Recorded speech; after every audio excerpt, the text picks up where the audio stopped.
my name is Lindsay. I just want to share with you my story. I grew up in a Christian home. I was raised Lutheran, and I was a pretty good kid growing up. But my story starts when I was at college and when I moved out to college. And I went to St. Kate's. I went to St. Kate's and hoped to their big message was to be an awesome woman leader, and so that really drew me in. And little did I know it was going to be a lie that I bought into and led me into a path of destruction. I went to the college, and I remember getting there and walking around campus and in the moment realizing that I wanted to experience a world in life, and there was a whole new realm of things that I had not experienced before, and I wanted to experience all. And in that very moment, I made an agreement without even knowing it that I was going to turn from God and that I was going to enter into a place of darkness. During orientation, I met this girl. Her name was Pokey. And little did I know she was going to be the person that led me into the lifestyle of homosexuality. I was drawn to her, but not sexually. There was just this draw to her, and eventually I became one of them without even knowing it. It just happened, and I didn't know. My clothes started to change, and I was searching for acceptance and love, and I got it, but it wasn't true. So they loved me in a way that I thought no one else could, and they called me the baby dyke of the group. And during this whole time, I never said I was gay or a lesbian this whole time, but I lived it. I lived it out. I started going to the gay bars with them. I wasn't 21, but I had a fake ID, so I'd go to the bars with them. They smoked weed, and I did weed. I drank all the time, and school just became on the shelf, and along with God, and my parents knew nothing. They knew nothing, and they said at the school, they called the acronym they said was BUG. You're bi until graduation there. And as I slowly watched all my friends that initially came in being straight, everyone started converting and leading into this lifestyle of lies. And so it got worse and worse, and I eventually met a girl and committed, and it ended up being a 2-year relationship. And though it was easily to hide while I was at school, school soon came to an end, and I had to go home for the summer. And so when I went home, it was revealed to my parents, and they weren't going to have any of that. So I had to choose between the girl and my family. And I made one of the worst decisions, and I chose her. And there's much detail that lies within the relationship that happened within the 2 years. Much I don't remember because it is so dark, and much I just won't share. But what happened in the next 2 years was a slow, just downward spiral of more and more lies and the life being sucked out of me. I had no money. We had no money.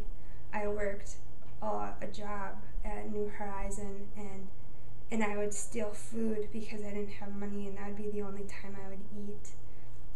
We eventually lost our apartment because she wasn't working, and there was lies there. And I had to go to court, and I was 19 or 20 years old doing this on my own. My parents said in making that decision that they would not pay for college, so I wasn't going to college anymore, and I lost a ton of weight. I got an ulcer. I struggled with depression and anxiety and suicidal thoughts, and my life was just slowly deteriorating from me. And there's much more to be said there, but it was just the darkest hour. My mom still held on to the truth, and she fought for me, and many people prayed. And there was a vision that she got, or someone told her that, would you believe that God could take Lindsay within her last breath and still save her? And my mom said, yes, I do. But she understood the words, but to actually live it out and do it, she took this balloon and drew a smiley face on it. And then she took it, she went outside, and it took her forever to let it go, but she held on to it and held on to it. And she knew she had to give me up to God. And finally she let it go, and she was in the backyard, and it flew, and it went into the trees, and she ran after it, and she stopped. She's like, no, it's in God's hands. Like, Lindsay will be safe. She's in God's hands. And so often we want to be in control, but that was just an awesome, my mom told me that after I got out of it, but it wasn't one thing that got me out. It was a it just slowly happened. And I had finally moved home, and I was taking modeling classes, and through modeling I started getting my confidence back and started gaining who I was. And the modeling teacher, she had to have been a Christian. God used her, and she by the end of the modeling class, I had broken up with the girl, and I surrounded myself with a pastor, and I prayed the salvation prayer with him.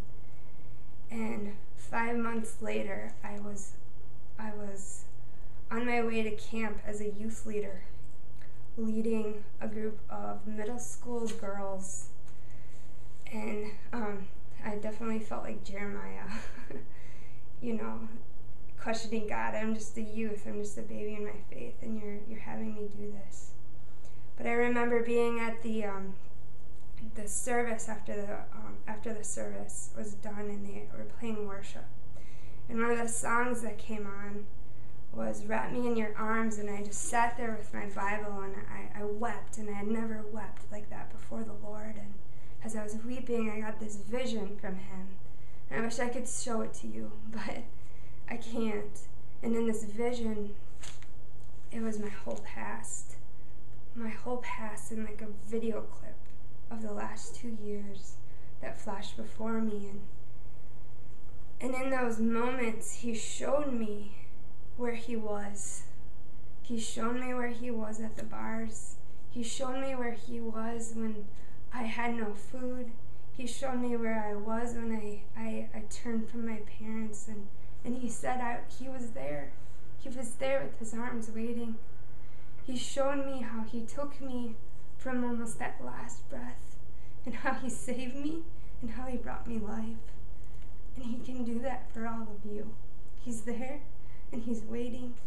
He never leaves us, and he never forsakes us. And so the point I want you guys to know is that although the lies I believed were in homosexuality, the root is just sexual sin. It doesn't matter if it's promiscuity, if it's lust, if it's fornication, adultery, or addiction. It's all the same. The common thread is lies, deception, darkness. In 1 Corinthians 6:18, it says it's a sin against your own body. It's all the same. And so I found through my past that until I treated it like it was an addiction, I wasn't able to get out. And so the first thing I had to do was admit that it was a problem and realize that I was believing the lie.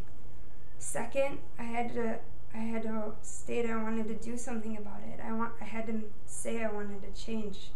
I had to want to get out. And thirdly, I had to get support. I got Pastor Mike, and I got accountability to get out of it. And with that, I had to cut out all the things of my past.